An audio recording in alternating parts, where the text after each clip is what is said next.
Here goes nothing.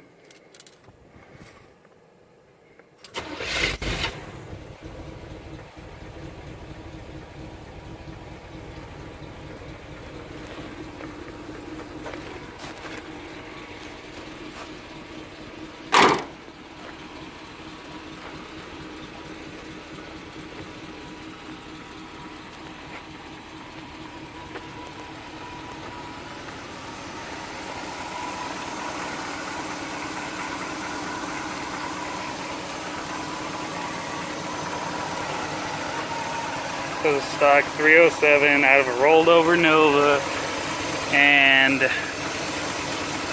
long tube headers that's stripped around if I put anything smaller wheels on it, shorter tires anyways, lower profile tires. They'll bang on any fucking speed bump or dip, but just a little bit, just enough.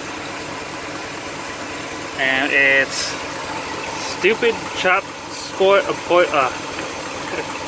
springs. I don't know who did them last. It looks like they might have been heavy duty ones from like an off-road truck or something, and they chopped them. I bought drop spindles, had to grind a little bit of clearance right here so it wouldn't rub against the wheel, which sucks because, I mean, did they expect people to actually really upsize? You know, these are 15s. You know, they came with 14 or 15s. Oh wait, no, they didn't. Actually, only 15s. But yeah, you can see a little clearance right there. Just enough, but these wheels, these mags. I think it's like American Racing's and then No Names. And I can't remember which one's which. But it's 2 and 2. 245/60s in the front. 275/60s in the rear, yeah.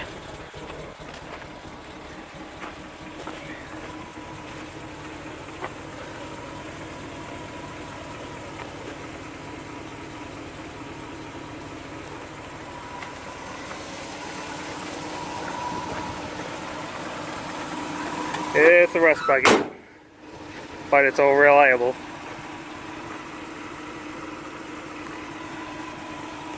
Okay, let me get a better view. A little bit further back. There we go. It's hard to see with all the damn sun.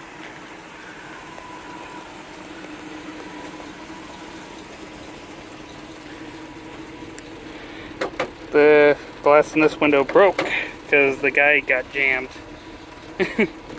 Yeah. So it sucks during winter. And yes, that's a stupid fucking hydraulic handbrake because I was planning on drifting this, and I still do. I just haven't completed it yet.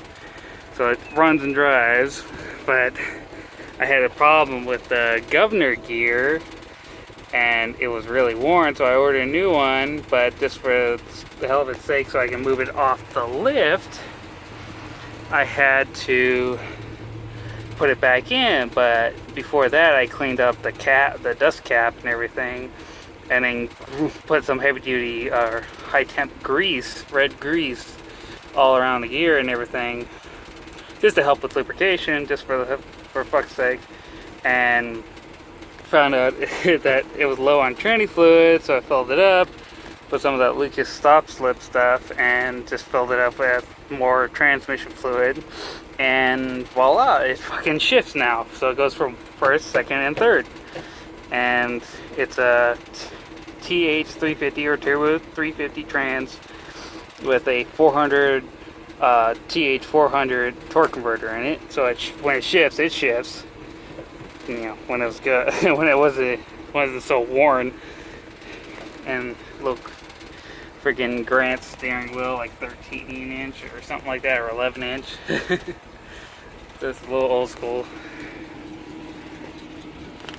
And it's 15 by 8s in the front and 50 by 8.5 in the rear. It's a 12 bolt rear end, 5 lug, 5 by 5.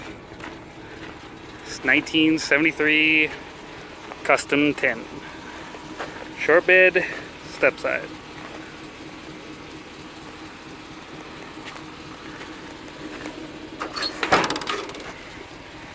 and the gauges really don't work all that well. So yeah, so I guess half the time with gas mileage and speed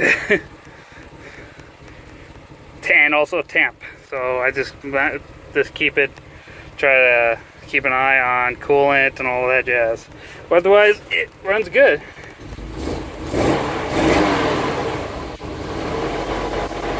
I mean, but it's also got nearly a 500,000 miles on it almost.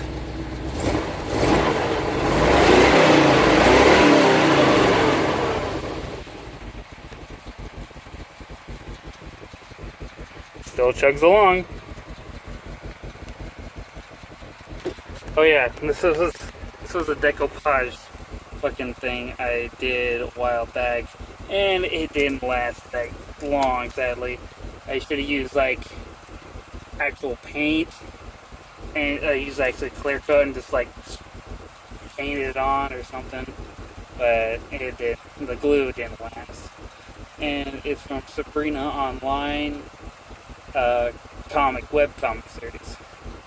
And then I was painting this little panel, and the custom 10 badge, the tabs that go into here broke off.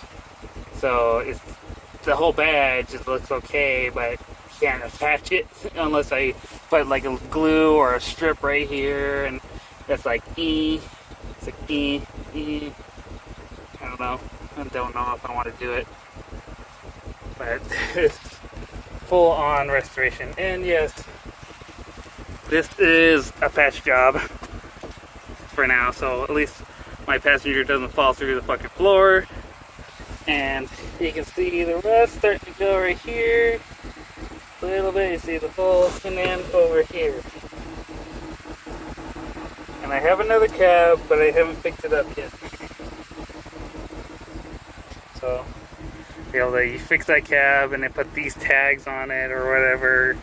And the windshield just has that one crack right in it, right there, which sucks. And stole these visors out of another truck, ugly beige, but this is also the original color for the truck when it came from factory, crimson red.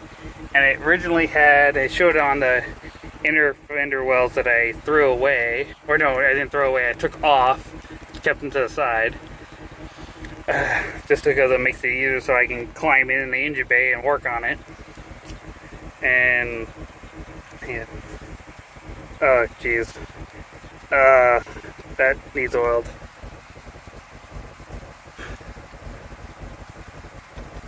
Oh, it feels so bad. Yeah, little skateboard wheel shift knob.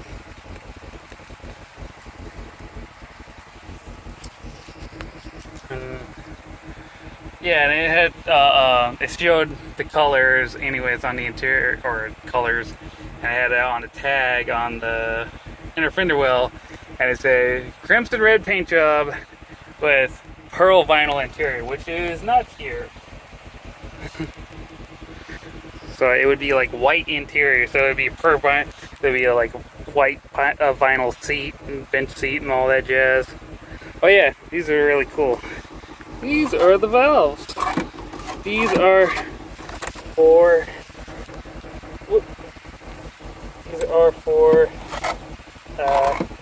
controlling air to come in to the cabin or not. So this is basically vent, and there's one on each side, which is pretty cool, which I like. That's really cool little thing. And then this plate right here, I need to make a thicker one, is to prevent from leverage to push on the brake, to push on the rear brake, and keep them from getting worn and going out of adjustment while driving. So yeah, trust me, with this thing, it'll lock.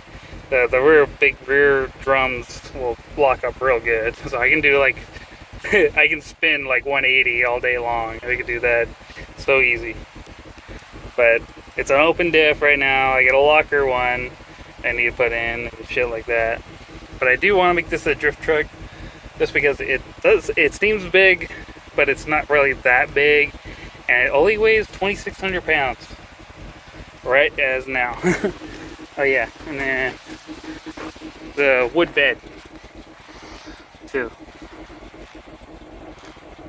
and old or a heavy duty bumper,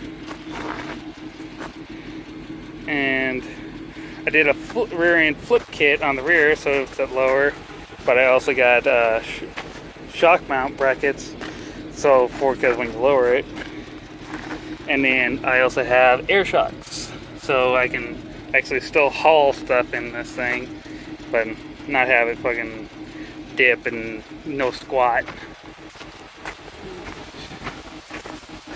Yeah, it's old reliable heavy Chevy, the slick brick, the quick brick, etc. Like stupid nicknames I coming up for this thing.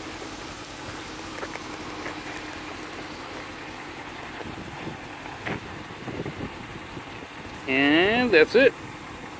Bye.